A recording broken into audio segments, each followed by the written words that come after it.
buenos días, San José. ¡Buenos días! Buenos días. Qué alegría ver este espacio lleno de rostros conocidos y sobre todo de corazones dispuestos. Así es, muy buenos días. Bienvenidos todos a la zona Beato Arcángel de Vallavilla. Especialmente en lo que corresponde a la parroquia San José y la Inmaculada Concepción. Hoy no es un día cualquiera. Hoy nos unimos en el marco de la celebración de la campaña La Semana por la Vida y bajo un lema muy hermoso que nos llena de esperanza: alégrate, donde Dios habita la vida sana. Igualmente, nos unimos también a la campaña Compartir, cuyo lema es sana la herida, abraza la vida. Así es, Maya. A veces nos ocupamos mucho de lo que se ve por fuera, pero hoy la invitación es a mirar hacia adentro. Como dice el Salmo 34, versículo 19, el Señor está cerca del que sufre y salva a los que están abatidos. Y hoy estamos aquí para recordar que no estamos solos en nuestras tormentas. Exactamente. La salud mental es un regalo que debemos cuidar. Por eso, la Pastoral Familiar de la Diócesis de Machique, en conjunto con todas sus parroquias, en especial la parroquia San José de Perijá y la Inmaculada Concepción, y con el apoyo, por supuesto, del posgrado de la Facultad de Medicina, el posgrado de Psiquiatría, y su coordinadora Delcy Prieto de Rincón, que lamentablemente no puede estar presente hoy, pero ha enviado a todos estos profesionales que nos van hoy a dar una información muy valiosa, y esperemos que cada uno, en cada uno de sus corazones, tenga la acogida necesaria. Hemos preparado este conversatorio con todos estos especialistas de lujos que nos ayudarán a entender 4 realidades que tocan a cada una de nuestras familias. Pero antes de escuchar a estos especialistas, queremos poner este día nuestras mentes y nuestras familias en las manos del dueño de la vida. Los invitamos a ponerse de pie un momento y acompañarnos con una oración.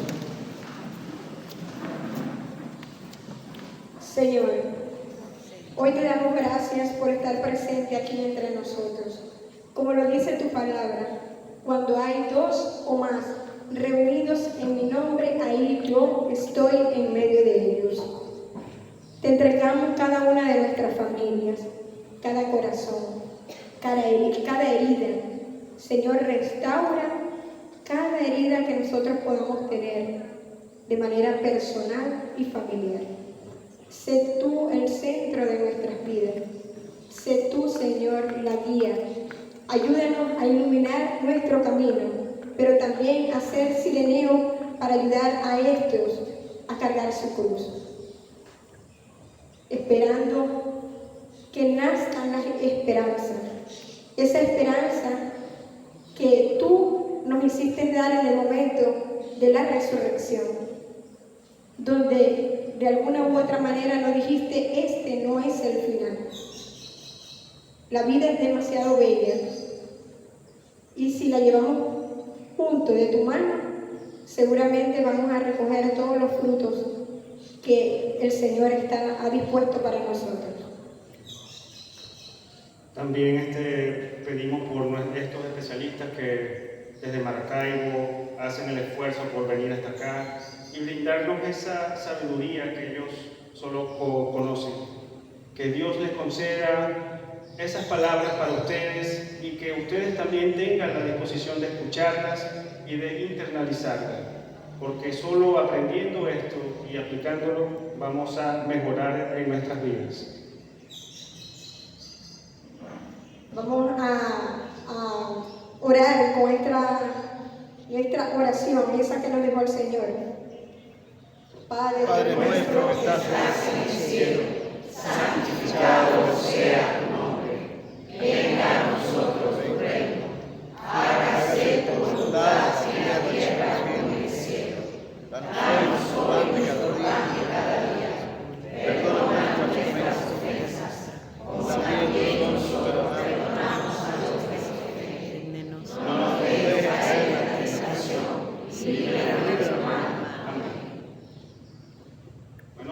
Ya se pueden sentar. Bueno, como les comenté anteriormente, este es el equipo que nos acompaña hoy. Es un equipo de todos especialistas, todos psiquiatras, y bajo la coordinación de la doctora Nexi Prieto, que lamentablemente ella no pudo estar presente, pero bueno, vamos a tener unas palabras del doctor Néstor Andrade, que gustosamente nos dirá parte de ese mensaje que la doctora Nexi tiene para nosotros. Bueno, muy buenos días a todos. Me siento verdaderamente muy honrado de estar en el pueblo bello de Perijá, como siempre le he dicho, San José. Y me trae gratos recuerdos de 2 sacerdotes, de 3 sacerdotes que me orientaron, que me ayudaron. El padre Santiago el Gordo, Santiago Pérez, y el padre Santiago el Flaco, que aún vive y en España. Y de mi fraternal amigo, el Mosquito.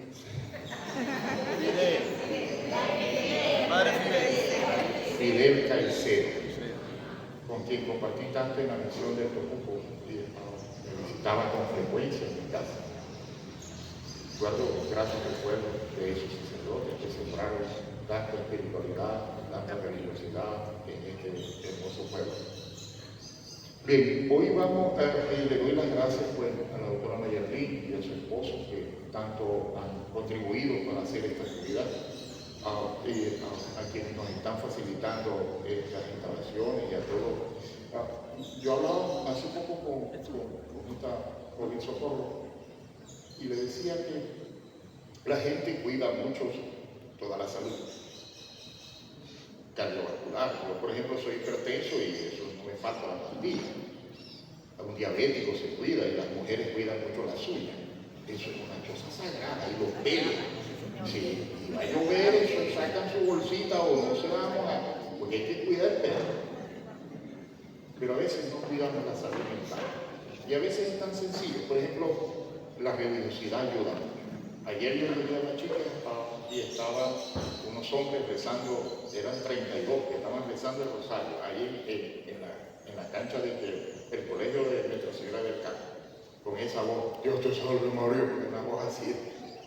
Eso es terapéutico, eso ayuda. El contribuir a esto, el socializar, el abrazar, el sonreír, el salir, eso es terapéutico. Pues el encerrarse en una casa, a tener, como siempre digo, una sobredosis de techo, eso hace daño. Es fácil. La Organización Mundial de la Salud establece que sin salud mental no hay salud. Antes ir a un psiquiatra era una cosa así como que tú estás loco. Pero hoy en día, no es que la psiquiatría ha inventado las enfermedades, no. La psiquiatría simplemente las ha englobado, las ha clasificado. Hoy vamos a hablar de 4 enfermedades. De la depresión, que es una enfermedad muy cruel. Cada 40 segundos hay un suicidio en el planeta. Ni siquiera pasa un minuto para que una gente se suicide. Vamos a hablar de la ansiedad, que es quizás una de las enfermedades más comunes del planeta. Más o menos el 28 al 32% de la población del mundo tiene trastornos de ansiedad. Vamos a hablar de la gran epidemia del siglo XXI, el Alzheimer. Y vamos a hablar del trastorno del espectro autista. O sea, son enfermedades que tiene el humano, a donde esté. Siempre se creyó que la enfermedad venía por el ambiente, porque nosotros tenemos muchos problemas porque no hay agua, porque no hay luz, aquí cualquiera va. No.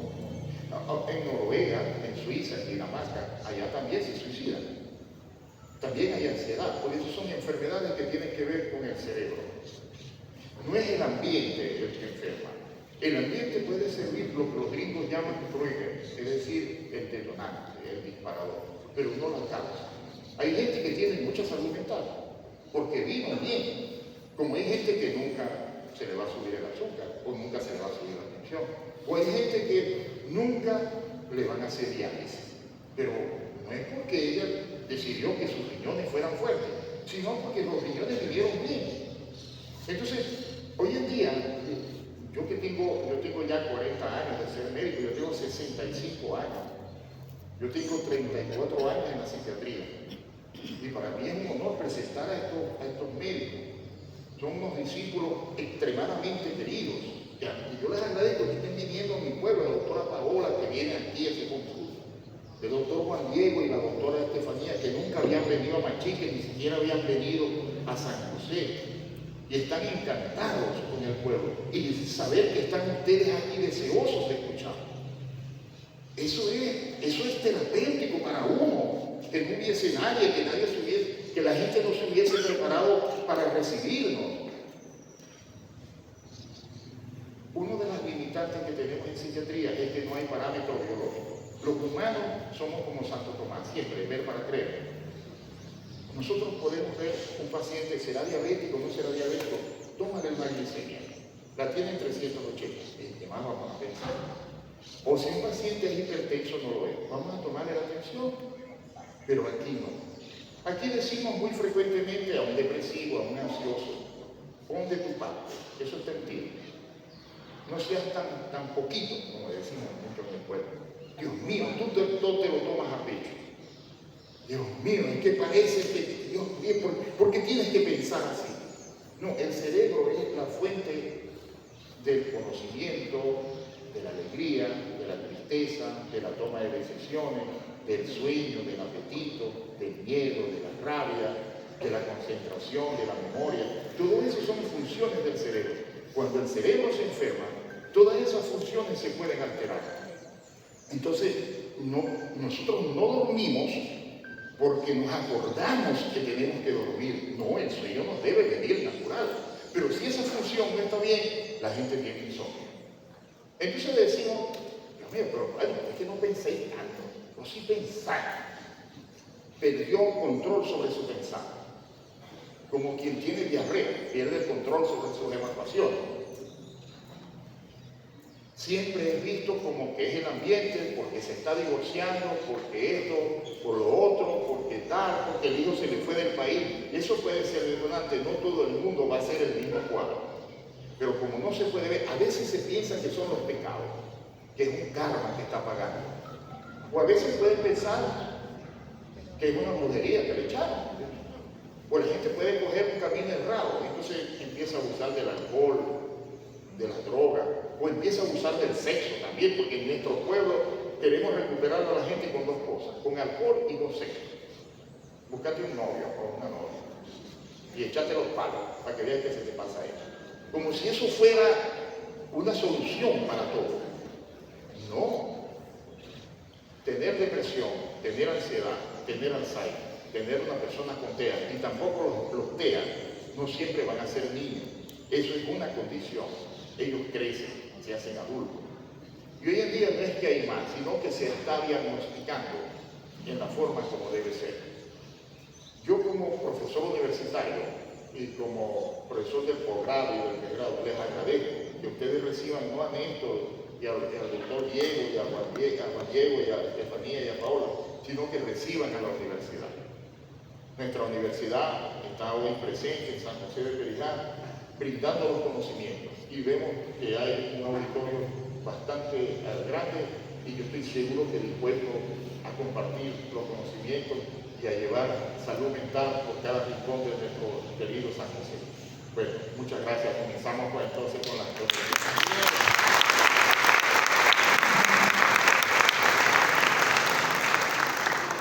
Muchas gracias, doctor Néstor, por esas hermosas palabras. Bueno, ahora sí, pueblo de San José, la Inmaculada Concepción, abran sus mentes y sus corazones para recibir toda la información necesaria que nos vienen a compartir. En este caso, vamos a invitar al doctor Juan Diego Núñez, lo cual es egresado de la Universidad del Zulia, especialista en psiquiatría, es formador en el posgrado de la Universidad del Zulia y actualmente se desempeña como profesor colaborador en la materia de psicopatología, participando en la formación de nuevos especialistas.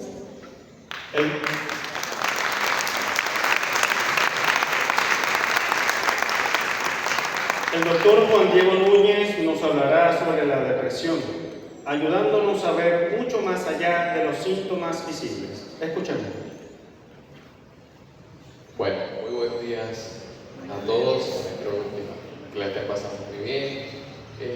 Para mí es un honor, la verdad, poder estar esta mañana compartiendo con ustedes en este pueblo tan bonito como es San José. De paso lleva un nombre del santo de los santos, del que fue papá, protector, patrón y modelo de lo que ama el Sagrado Corazón.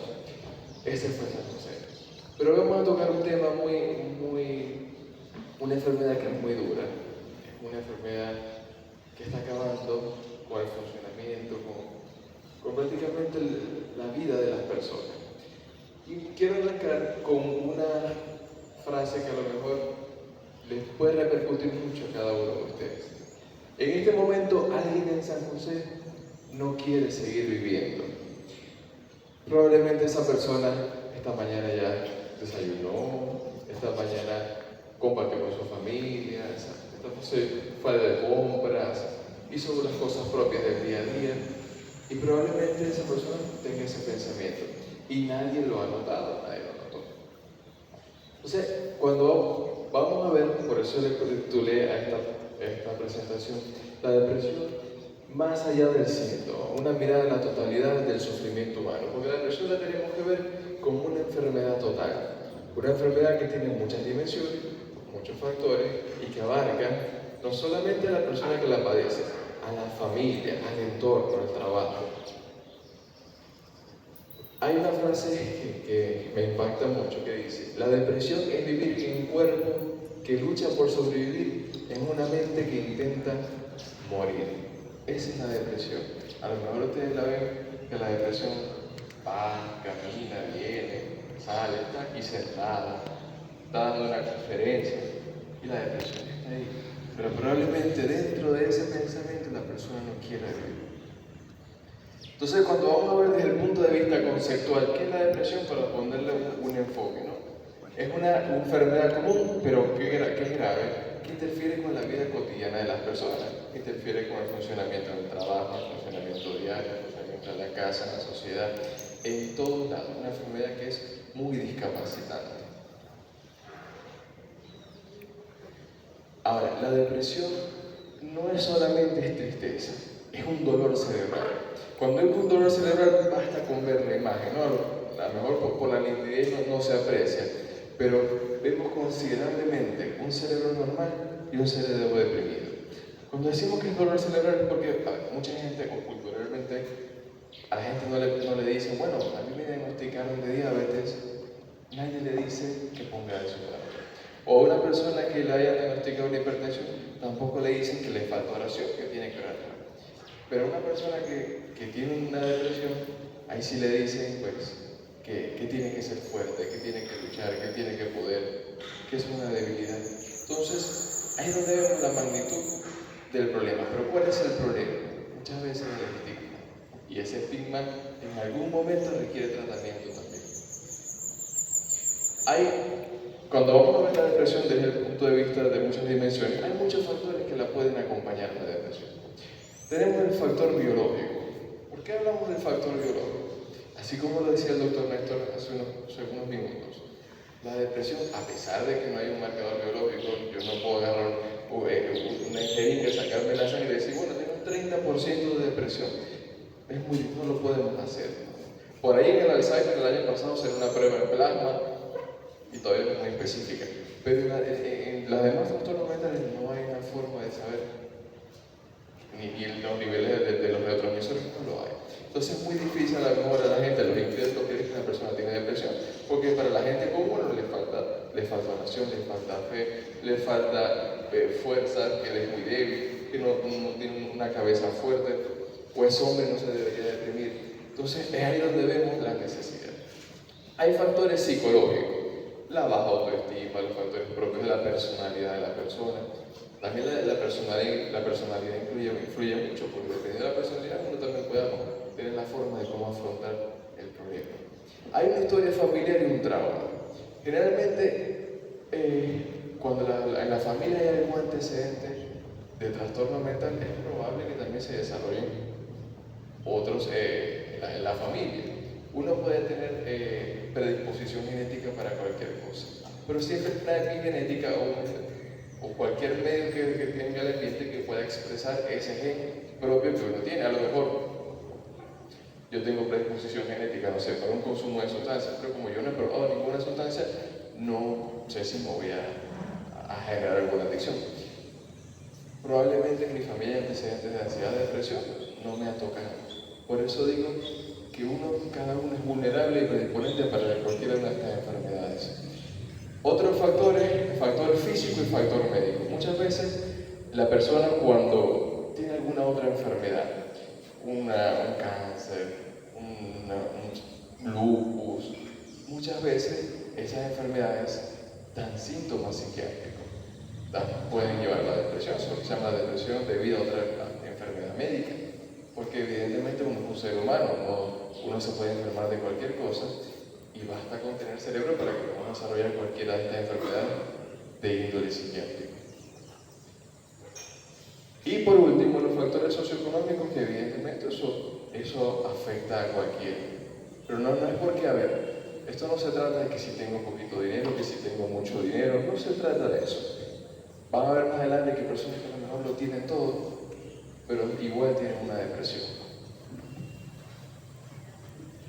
Ok, cuando vamos a ver desde el punto de vista estadístico, para entender un poquito más la dimensión grande de esta enfermedad, la prevalencia a nivel mundial es de un 28%. Y si lo ponemos un poquito más en contexto de los números, más de 380 millones de personas en este momento están sufriendo con la depresión. Es un número elevadísimo. En cuanto a la brecha de tratamiento, fíjense, en América Latina y el Caribe, más de 3 de cada 4 personas no reciben atención. Casualmente ayer lo discutíamos con el doctor, ¿no? Debería haber un psiquiatra por cada 10.000 habitantes. Y evidentemente eso no es así. Pero ahora aquí no sé si alguien, bueno, la doctora Paola sé que está viniendo, pero probablemente no dé abasto para tanta gente y tanta comunidad que necesita la atención. Fíjense que para el año 2030 está proyectada como la enfermedad más discapacitante porque va a disminuir las horas de trabajo de las personas que tengan la enfermedad. O sea, estamos en 2027 y el 2030 va a ser la primera enfermedad discapacitante. Otro de los problemas es que el 75% de las personas no tienen acceso al tratamiento. 50% no son diagnosticados y un 75% no tiene acceso al tratamiento. Esto evidentemente genera un impacto económico considerable en la sociedad, porque mientras la depresión esté dentro de la persona o esté teniendo vida, evidentemente eso va a discapacitar, va a disminuir las horas laborales de la persona y según las estadísticas, el impacto va a ser de trillones, más de 3.000 trillones de dólares de pérdidas económicas por problemas de salud mental. Cuando vamos a ver las características de la depresión, ¿cómo sabemos que una persona desde el punto de vista conceptual tiene una depresión? Hay muchos síntomas característicos. El primero, el estado de ánimo o ánimo depresivo. Esta persona que evidentemente se encuentra llorando, no tiene motivación, no tiene ganas, no tiene deseo por ninguna cosa, perdió la capacidad de experimentar placer. A lo mejor había cosas que a esa persona le daban placer. Ir al gimnasio, ya no quiere ir al gimnasio. Vamos a la finca, no, ya no quiero ir para la finca. Vamos para la catedral que va a haber una misa de... No. Andamos, yo prefiero quedarme sola porque no tengo ganas. Otro, en los cambios de peso y de apetito. A veces no significa que la persona que ya dejó de comer es que está depresiva. A lo mejor ya hasta come de más. Y eso también es depresión. O sea, no solamente que come poco y esté perdiendo peso. También puede ser que coma mucho y esté aumentando de peso. Sin hacer dieta.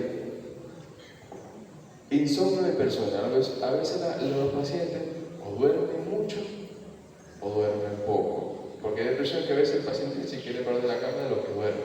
Como otras que el pensamiento, que el sueño es una de las cosas que más está afectada. O simplemente llegan a la consulta, doctor, no estoy durmiendo, no sé qué está pasando, no duermo nada, no logro conciliar el sueño. Fatiga o pérdida de energía, la persona se siente más lenta, más cansada, más agotada, como si el paciente dice, doctor, estoy como si me hubiera pasado un camión por encima. Y no he hecho nada, no he hecho mayor cosa. Y por último, disminución de la concentración, los síntomas cognitivos. Para que esa persona pueda tomar una decisión, eso le cuesta Dios y su ayuda. Para que la persona pueda retener, estar atenta, leer. Yo estoy leyendo, pero es que no me queda nada, no me concentro. No puedo, que leo la Biblia y se me va. Porque el problema cognitivo es grande. Otro de los más importantes, como vemos acá, la culpa excesiva. Generalmente el paciente depresivo tiene culpa de absolutamente todo, lo que sea. De que algo salió mal, que yo sabía, eso es culpa mía, porque yo me siento así, yo no puedo estar afrontando la situación, y eso es culpa de todo, una culpa excesiva. Puede haber agitación o retraso psicomotor, muchas veces la agitación se puede poner irritable, se puede poner amargado, angustiado, se puede poner de muchas formas, y eso también es depresión.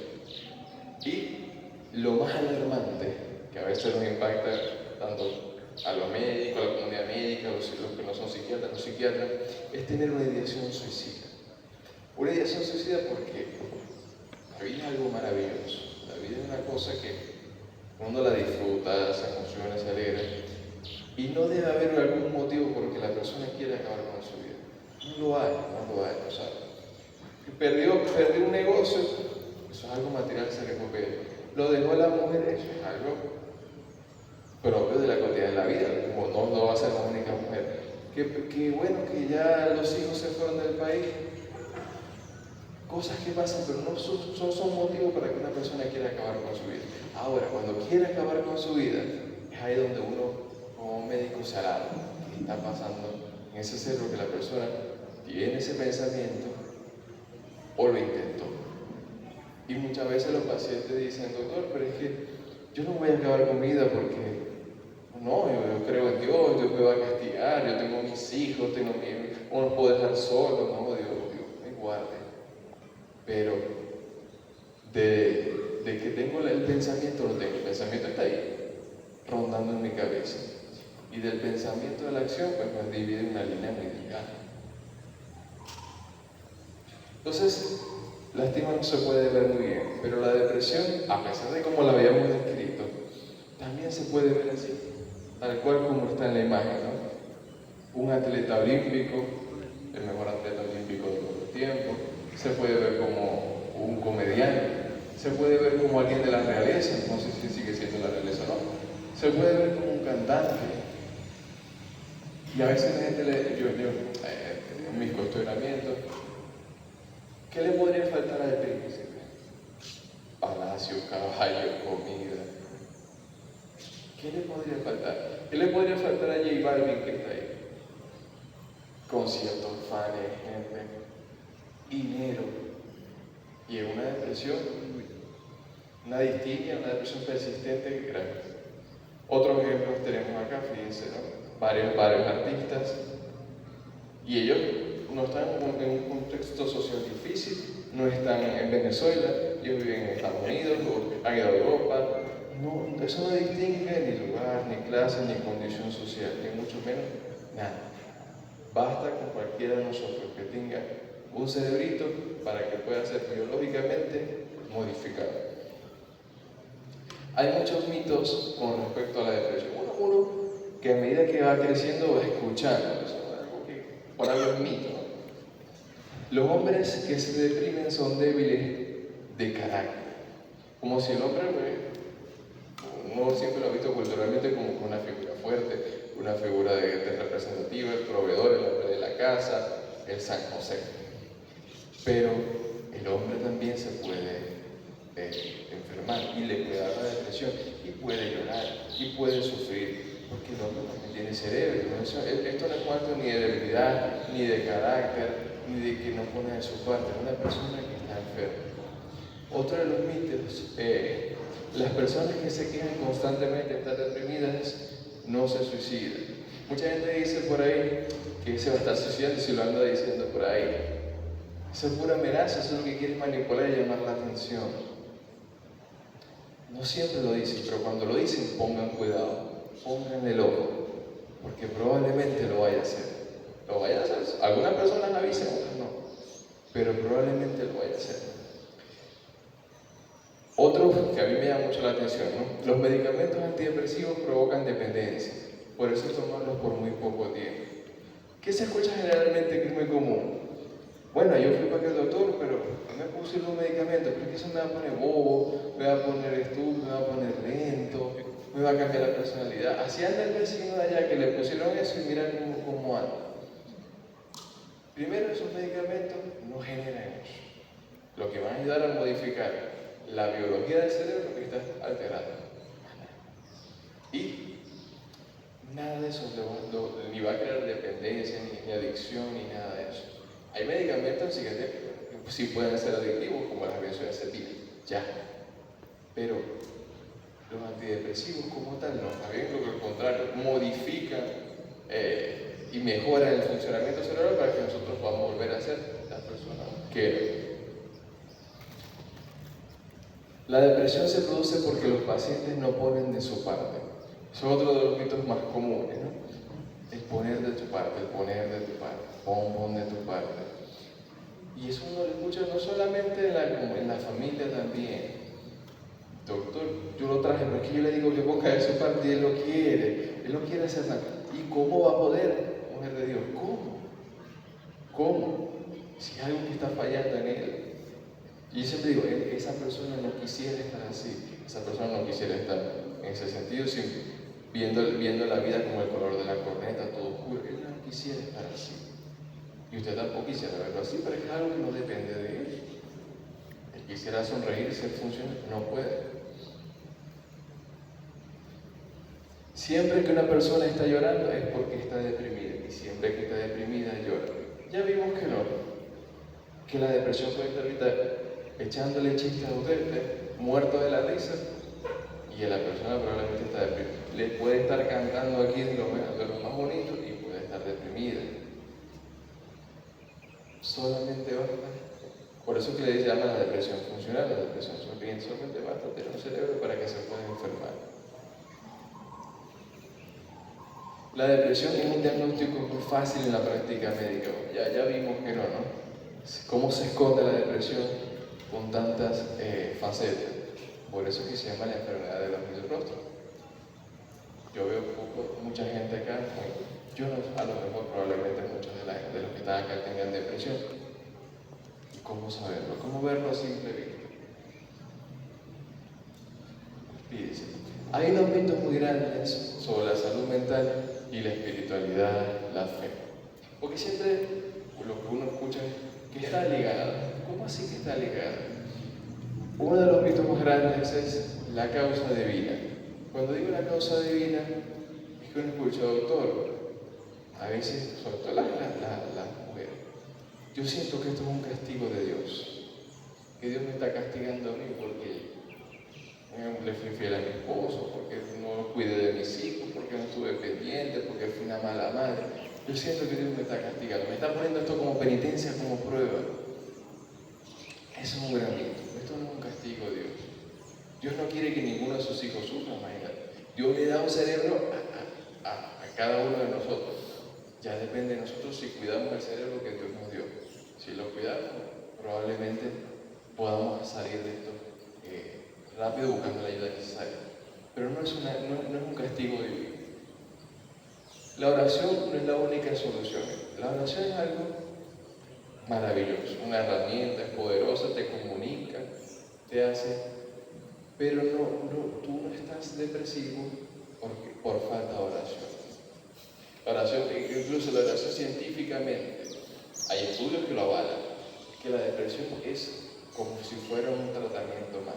Tiene la capacidad de modificar biológicamente el cerebro, porque es la esperanza de creer que algo va a cambiar, de conectarte con un ser superior, independientemente de cuál sea. Pero la oración tiene capacidad de ayudarnos, pero no estamos enfermos por falta de ella. Mucha gente, incluso sacerdotes, La depresión llega a todos los ámbitos, uno no distingue nada. Sacerdotes que oran han caído en depresión. Y eso no los hace menos ni les quita la sotana ni nada. Son sacerdotes que están deprimidos. Tampoco es una falta de fe, como vimos, como mucha gente también dice, es que me falta fe, yo no voy para la iglesia, yo no tiendo a escuchar nada de Dios, no busco de Dios, no es falta de fe, tampoco. La fe es algo también maravilloso, la mayoría de las personas creemos en algo, un porcentaje que son ateos, no creen nada, ni siquiera. Pero la fe es algo muy maravilloso. Creer también ayuda mucho. Pero no es por falta de fe que te estás así. Es por falta de esas sustancias que en tu cerebro probablemente no están funcionando adecuadamente. Entonces aquí viene algo importante, el apoyo de la comunidad. Esto que estamos haciendo hoy, que están haciendo ustedes, que se están congregando aquí, que se están apoyando a la comunidad. A lo mejor ustedes no tengan las herramientas de lo que puede estar pasando, pero se están nutriendo de eso.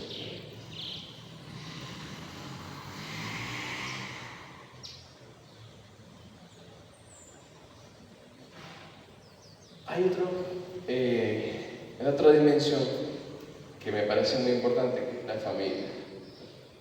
La familia, la sociedad no es todo, es el centro, es donde nace todo. ¿Quiénes somos? ¿Cómo somos? ¿Por qué? ¿Por qué tenemos una función en la vida? Porque la familia es parte de eso. San José, imagínense, San José fue padre de familia. Crió, estuvo pendiente, cuidó. Pero la familia en algún momento, por cosas culturales, por cosas de creencias, por el estigma grande que hay, se convierte en un factor que protege o en un factor agravante. ¿Por qué? Porque siempre está, lástima no lo ven en la imagen, pero el dedo señalador. Pero deja de llorar. ¿Le vas a poner así por eso? Pon de tu parte. Eso te pasa porque no hiciste las cosas como yo te dije. Entonces ahí es donde la familia empieza a jugar. Cuando el factor agravante empieza. Hace poco, hace como 2 semanas, vi un paciente, un joven que fue con su mamá.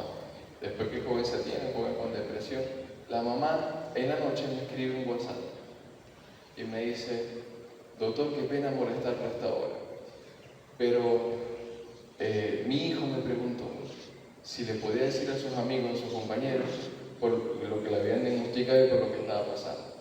Doctor, si fuera yo la que tuviera diagnosticada, no me importaría. Pero es mi hijo, yo me avergüenza decirle, pero yo le dije que no le dijera a los amigos. Después, ¿qué va a decir la gente? ¿Qué va a decir sus amigos? Sobre todo porque el papá tiene antecedentes de trastorno mental. ¿Qué va a decir la gente? Que él está loco. Entonces, esa pregunta que tanto daño ha hecho a la sociedad, ¿qué va a decir la gente? ¿Qué va a decir? ¿Por qué tanta estigma por una enfermedad como los trastornos mentales en general? ¿Por qué tanta estigma? Ese que va a decir la gente ha golpeado y ha destrozado a tantas personas y ahí no se esconde en una máscara, pero la enfermedad sigue estando ahí. Y probablemente si no cumple el tratamiento, va a estar ahí. Entonces, ese que va a decir la gente nos ha hecho mucho daño. Okay. Hay una de las consecuencias que tiene esto, ¿no? Que a veces cuando no le prestamos atención al familiar que está sufriendo, se tiende a aislar. Se aísla, no quiere socializar, no quiere hacer las cosas. Recuerde que el órgano, el cerebro, como el órgano más importante del cuerpo humano, es un órgano que es social. Compartir, reír, amar, rezar, cualquier cosa es suficiente para que el cerebro pueda socializar y pueda estar sano, tenga ese bienestar propio de lo que es el concepto de salud mental. Entonces, cuando una persona se aísla, eso le golpea muchísimo al cerebro, pierde la capacidad de conectarse, pierde la capacidad de hacer las conexiones neuronales. ¿Por qué? Es un cerebro que se fue apagando poco a poco. Cuando vemos un poco las estadísticas a nivel mundial, fíjense que más de 1 millón de vidas perdidas al año en el mundo por el suicidio. Y ese es otro punto que vamos a tocar acá. El suicidio como una alarma. Veanlo como esa luz roja que titila. ¿Por qué una alarma? Porque es algo muy serio. Serio. La gente a veces siempre lo agarra para afuera. Que está manipulando el entorno, que eso es mentira de él, que se va a estar matando, que se va a estar haciendo. Y eso lo agarran y no le prestan atención. Pero es un problema gravísimo. O sea, que la cifra sea que más de 1 millón de personas en el mundo se han suicidado, eso es alarmante. Y como decía el doctor Néstor, ahorita en este momento se está suicidando alguien, cada 40 segundos se suicida una persona. Desde que yo empecé a conversar con ustedes, ya probablemente cuántas personas ya se han quitado la vida. Vemos que las edades vulnerables generalmente para tener algún trastorno psiquiátrico entre los 15, 30, 35 años de edad promedio. Ojo, pero eso no quita que cualquiera de los que estamos acá pueda tener alguna enfermedad. ¿Qué es más predominante? ¿Es más prevalente en esas edades? Sí, pero cualquiera de nosotros puede desarrollar algún trastorno psiquiátrico. ¿Qué es importante para el suicidio? Lo que estamos haciendo hoy en día, la prevención activa. Hablarlo le quita el estigma, como que le quita el empañamiento a la palabra y a lo que uno escucha y el tanto miedo le tiene. Si uno lo habla, si uno lo verbaliza, probablemente podamos tener mayor eficiencia a la hora de mejorar ese paciente.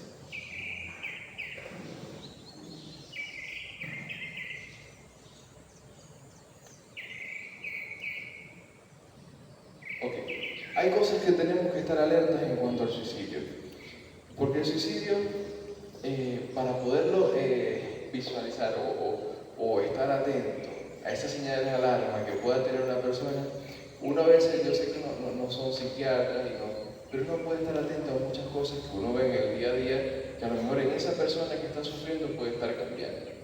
Como vamos a ver acá, el primero, la persona cambia un poco el hábito del sueño. A lo mejor deja de dormir esa persona, como lo habíamos visto, deja de dormir esa persona. A lo mejor duerme más. Cambia el hábito en cuanto al apetito, deja de comer, pero no lo tiene en el trabajo, lo tiene en la iglesia, lo tiene al lado. Y uno se da cuenta, uno lo ve más deteriorado, pierde la capacidad de arreglarse. Hay muchas mujeres que les encanta salir maquilladitas, peinadas, arregladitas, con su labial. Y de pronto ya no se están cuidando, ya no se pinta, ya no se arreglan el pelo, ya no se lo quieren pintar. Igual los hombres se empiezan a ver barbudos, se empiezan a ver descuidados. Uno tiene que estar muy atento a esos cambios. Otra cosa que es alarmante, sobre todo en los jóvenes, es que la persona empieza a buscar una sustancia. Una sustancia como que alcohol, cigarrillo, marihuana, cocaína. Cualquier sustancia que sea lo suficientemente potente para darte esa motivación que tu cerebro en este momento, por la depresión que tiene, no tiene en el cerebro. Esa dopamina. Uno busca la gratificación inmediata con cualquier cosa externa. Cae en el alcohol, cae en las drogas. Y probablemente esos cambios también tenemos que ver, ¿no?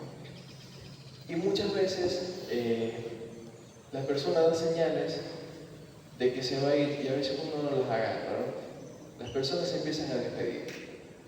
Se empiezan a despedir y dejan cartas, dejan mensajes subliminales en las redes sociales, en las historias de Instagram. Gracias por todo, fui feliz. Empiezan a poner canciones. Gracias a la vida que me ha dado tanto, me dio la alegría. La gente empieza a poner mensajes subliminales por todos lados. Entonces se despiden. Empiezan a regalar las cosas que a lo mejor para la persona era muy valioso. Un cuadro que le dejó la mamá que significaba mucho. Ay, que quédate con ese cuadro. Yo lo disfruté mucho, voy a agarrarlo tú. Prendas, libros, lo que sea valioso para la persona lo va dejando. Y eso a veces esas señales la persona no la agarra, no la ve. Entonces tenemos que estar muy, muy atentos a esos cambios que pueden estar hablando de un problema de salud en esas personas. ¿Cómo vamos a ver entonces la depresión desde el punto de vista multidimensional o multifactorial. Vemos ese plato que está en el medio y dentro de ese plato hay que meter muchas cosas. La parte biológica, hay un componente biológico de la depresión. Componente biológico que es la capacidad que tenga la capacidad de hacer de ese cerebro, se disminuye su rendimiento y su funcionamiento. La parte genética es importante, lo que es los antecedentes genéticos, antecedentes familiares, tiene que también estar dentro de acá.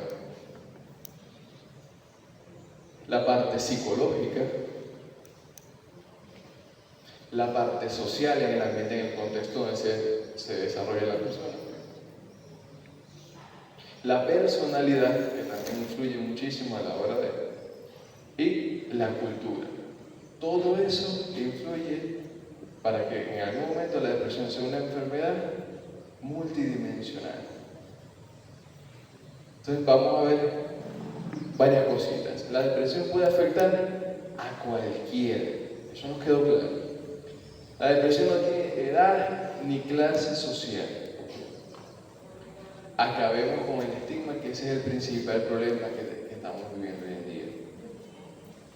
Y bueno, y quiero dejarle acá esta pequeña frase que dice: que el camino salga a tu encuentro, que el viento siempre está detrás de ti y la lluvia caiga sobre tus campos, que el sol brille cálido sobre tu rostro y hasta que volvamos a encontrarnos, que Dios te guarde siempre en la palma de su mano. Muchísimas gracias.